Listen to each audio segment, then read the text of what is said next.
Kejadian banjirop yang terjadi pada 25 Februari lalu membutuhkan perhatian serius pemerintah daerah.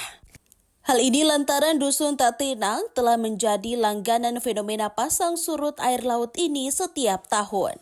Kepala Dusun Tatinang, Jainuddin Lapacu, menyampaikan kejadian banjirop tahun ini adalah yang terparah. Menurutnya, luapan air laut masuk hingga pemukiman warga namun tidak menimbulkan kerusakan. Talut setinggi hampir 2 meter diterjang luapan air laut yang disertai angin kencang. Lapacu berharap adanya perhatian pemerintah daerah terhadap keberadaan talut tersebut. Dirinya juga telah melaporkan kejadian ini ke Dinas BPBD Kabupaten Seram bagian Barat. Dampaknya memang gelombangnya sampai di pemukiman dalam kampung, tapi kalau untuk dampaknya tidak menimbulkan kerusakan bagi rumah, hanya air masuk di dalam rumah-rumah warga.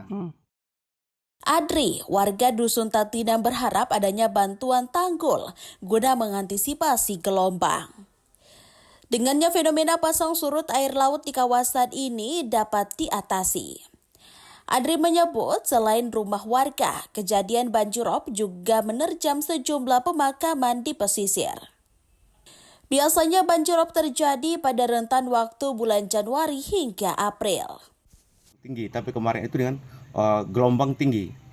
Jadi mengakibatkan beberapa rumah yang memang tidak pernah terjadi banjirop, tidak pernah terjadi genangan air dalam rumah. Kemarin beberapa hari yang lalu itu sampai masuk dalam rumah.